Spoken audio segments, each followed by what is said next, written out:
नमस्कार।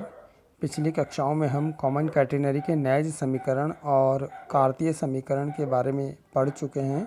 आज हम उससे आगे शुरू कर रहे हैं, जिसमें आज हम पढ़ेंगे general properties of the common catenary, मतलब सामान्य कैटेनरी के कुछ प्रगुण।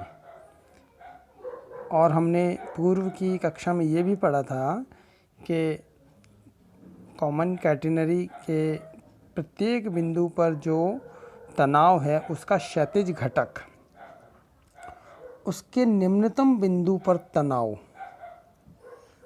के बराबर होता है। मतलब वक्र के किसी बिंदु पर तनाव T है तो उसका क्षैतिज घटक T cos शाई हो जाएगा, जहाँ पर शाई जो है उस बिंदु पर खींची गई स्पर्श रेखा का x अक्ष के साथ में बनाया गया कोण है, हॉरिजॉन्टल के साथ में, ठीक है ना।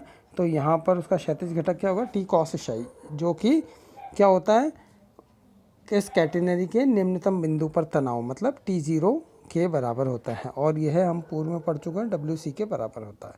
इसी प्रकार जो उस तनाव का ऊर्ध्व घटक है T sin शाई, वो WS के बराबर होता है, जहाँ पर WS शीर्ष और मध्य बिंदु जो बिंदु है उनके बीच की जो डोरी है उसका भार है। मतलब जैसे शीर्ष बिंदु है और अपन ने उस वक्र पर कोई बिंदु P लिया, तो मतलब शीर्ष बिंदु से उस बिंदु P की जो लंबाई है, आर्क लेंथ है, वो S है।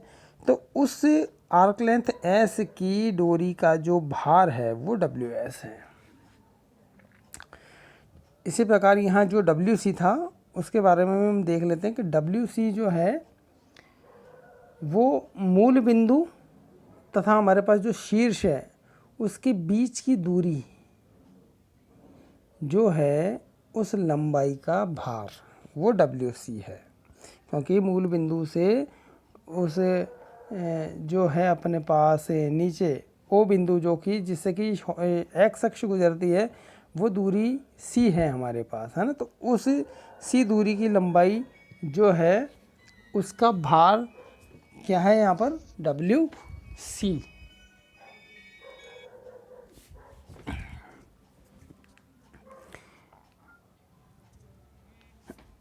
अब हम देखते हैं S तथा X में संबंध, मतलब चाप की लंबाई और X कोऑर्डिनेट जो है उसमें संबंध हम देखते हैं। तो कैटेनरी का हम जानते हैं कि नैज समीकरण जो है S = C tan शाई है, जो कि हम इस प्रकार भी लिख सकते हैं C/dx, क्योंकि tan शाई = dy/dx।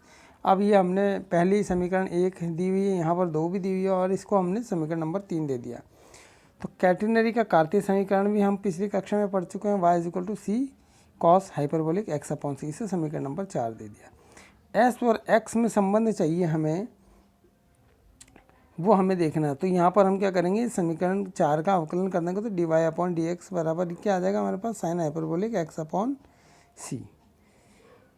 तो हम देखें समीकरण नंबर 3 और 5, क्योंकि यहाँ से dy/dx का मान जो है समीकरण नंबर 5 से हम समीकरण 3 में रख देते हैं, तो हमारे पास ये एक रिलेशन निकल करके आता है S = C sine hyperbolic x/c। अब इसलिए हम देख सकते हैं कि S और X में एक रिलेशन हमें प्राप्त हो गया। अब हम आगे देखते हैं S तथा Y में संबंध। तो S और Y में संबंध के लिए यहाँ पर हम देखते हैं समीकरण नंबर 4 जो है वो हमारे पास y = C cos hyperbolic x/c है, और 3 जो है वो 6 जो है वो हमारे पास S = C sine hyperbolic x/c है। तो अगर हम इस समीकरण नंबर 4 का स्क्वायर करके उसमें से घटा दें इस समीकरण नंबर 6 के स्क्वायर को, तो हमारे पास देखो क्या आता है, y² - s² = c² बाहर आ जाएगा, अंदर कॉमन पार्ट बचेगा जिसकी वैल्यू 1 है। मतलब हमारे पास आ गया y² = c² + s²। ये हमारे पास y और s में एक रिलेशन आ गया। अब हम देखते हैं y तथा शाई में संबंध, y कोऑर्डिनेट और शाई। शाई में बता चुका हूँ पूर्व में कि शाई क्या है। अब यहाँ देखिए समीकरण जो 7 अभी हमारे पास आई है, Y square is equal to C square plus S square. इसमें हम समीकरण 3 का उपयोग करते हैं। समीकरण 3 क्या थी हमारे पास, यहाँ देख लेते हैं। S is equal to C tan psi, ये देखिए S is equal to C tan psi. तो इस समीकरण 7 में हम s का मान रख देते हैं समीकरण नंबर 3 से, तो ये आता है हमारे पास y square is equal to C square plus c square ten square psi, जिसमें से सी स्क्वायर को कॉमन लेने पर हमारे पास बचता है Y square is equal to C square sec square psi, मतलब y is equal to C sec psi. ये भी एक हमारे पास रिलेशन आ गया जो कि y और शाई में है। इसी प्रकार अब हम x और शाई में रिलेशन देखते हैं। क्योंकि हमें पता है s is equal to C tan psi होता है,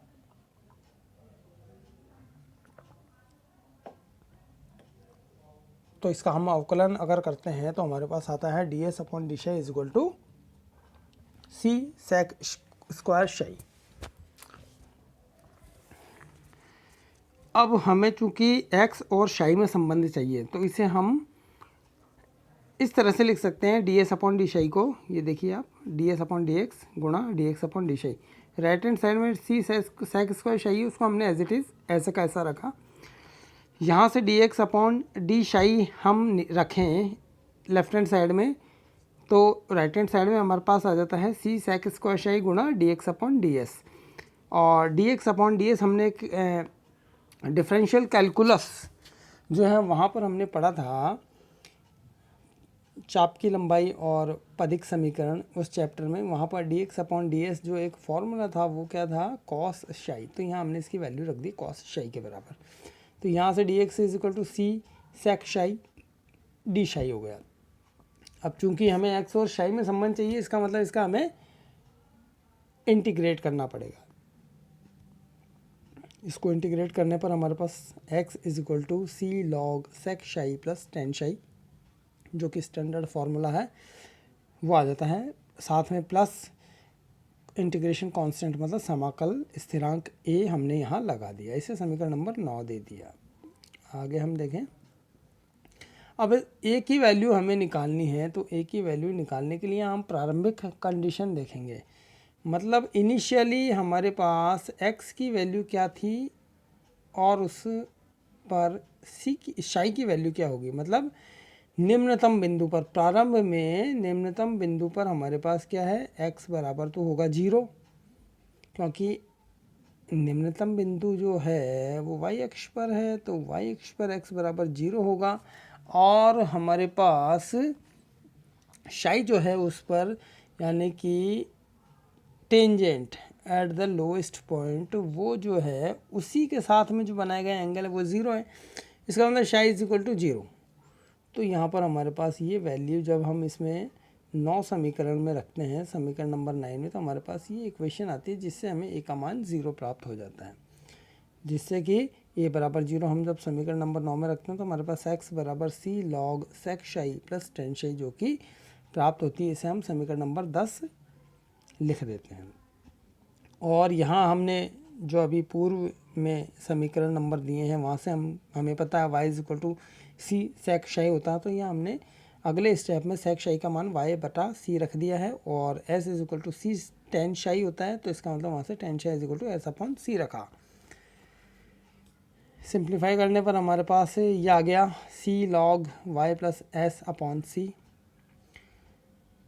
और इसे हम जब और सरल करते हैं तो e raise to power x upon c is equal to y plus s upon c से हमें प्राप्त होता है y plus s is equal to c e raise to power x upon c. ये मान जो है हम इस समीकरण नंबर 11 में जब रखें तो x बराबर समीकरण नंबर 7 में हम देखते हैं। समीकरण नंबर 7 हमारे पास यहाँ थी, हमारे पास y square is equal to C square plus S square. तो यहाँ से y बराबर हो जाएगा square root of c square plus S square, ठीक है ना। तो यहाँ पर हम देखते हैं x बराबर जो 11 में क्या मान है हमारे पास, सी लॉग ब्रैकेट फिर आ गया वाई, वाई का मान क्या है अभी हमने देखा, square root of s square plus c square plus s divided by c. तो ये हमारे पास एक रिलेशन आ गया जो हम ज्ञात करना चाह रहे थे। अब इसी प्रकार हम देखते हैं टी तथा वाई में संबंध। अब टी क्या, तनाव, उस वक्र के यानी कि कैटेनरी के किसी बिंदु पर तनाव।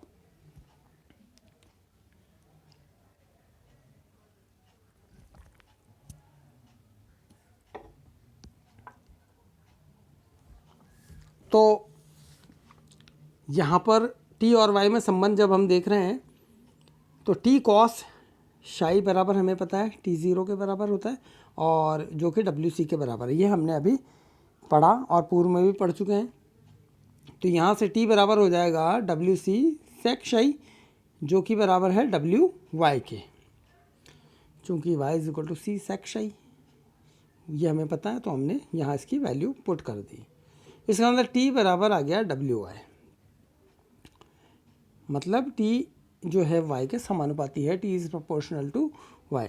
इसका मतलब क्या हुआ, कैटेनरी के किसी बिंदु पर जो तनाव है वो नियता के ऊपर उसकी ऊंचाई, नियता एक्स अक्ष है हमारे पास, अगर कैटेनरी के किसी बिंदु के कोऑर्डिनेट जो है एक्स वाई है जिसे हम पी से दर्शाते हैं, जो कि हम पूर्व में पढ़ चुके हैं, उस बिंदु के निर्देशांक एक्स वाई है बिंदु पी के, उस बिंदु पर तनाव जो है, इसका मतलब हम कैसे डिफाइन कर सकते हैं कि वो जो तनाव है वो नियता के ऊपर ऊंचाई यानी कि उसका जो वाई ऑर्डिनेट है उसके नियता के ऊपर की ऊंचाई के समानुपाती होता है।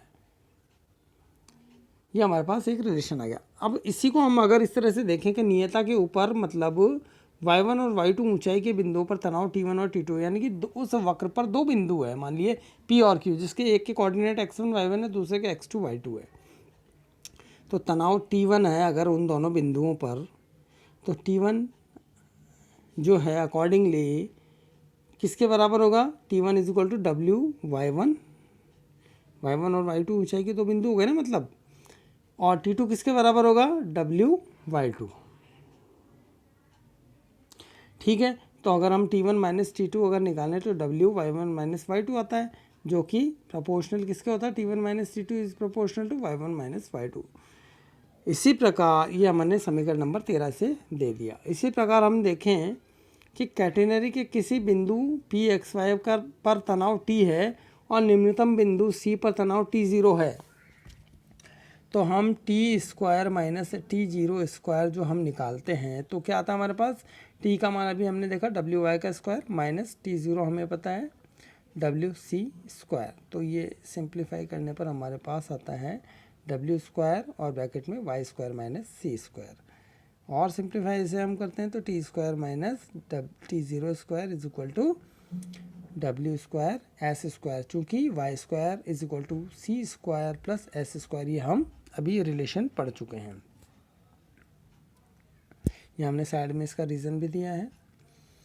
तो कुल मिलाकर के हमारे पास t square minus t zero square is equal to आ गया डब्ल्यू स्क्वायर एस स्क्वायर, और डब्ल्यू एस ये क्या है हमारे पास, जो निम्नतम बिंदु है यानी कि जो शीर्ष है उससे पी बिंदु जो कि हमने लिया है उसकी लंबाई हमारे पास एस है, यानी कि चाप सी पी हो गया, उसकी लंबाई हमारे पास एस है, तो उसका जो वेट है वो डब्ल्यू एस है, ये हम पूर्व में पढ़ चुके हैं। मतलब चाप सी पी का भार, तो मतलब T square minus T zero square बराबर क्या हो गया, चाप सी पी का भार का square, W square s square है ना, मतलब ये हमारे पास इस तरह से हमने इसको लिख दिया। अब हम देखते हैं y तथा रॉ में संबंध। अब ये रॉ क्या है, रेडियस ऑफ कर्वेचर, जो कि आप कैलकुलस में डिफरेंशियल कैलकुलस में आप पढ़ चुके हैं। डिफरेंशियल कैलकुलस में ये रॉ के बारे में बताया गया है, इसे हम रेडियस ऑफ कर्वेचर यानी कि वक्रता त्रिज्या कहते हैं। चूँकि S is equal to C tan psi, तो रॉ जो है वक्रता त्रिज्या का हमें पता है डी एस अपॉन डी शाई होता है, तो इससे हमारे पास रॉ का मान क्या आ गया, rho is equal to C sec square psi. इसे हम इस तरह से भी लिख सकते हैं सी स्क्वायर सेक स्क्वायर शाई अपॉन सी, और सी सेक शाई की वैल्यू होती है वाई, इसका मतलब ये हो गया वाई स्क्वायर अपॉन सी। तो यहाँ से Y square is equal to क्या हो गया हमारे पास, सी इंटू रॉ। ये हमारे पास वाई और रॉ में रिलेशन आ गया। तो आज के लिए इतना ही, अगले भाग के लिए हम अगली कक्षा में पढ़ेंगे। धन्यवाद।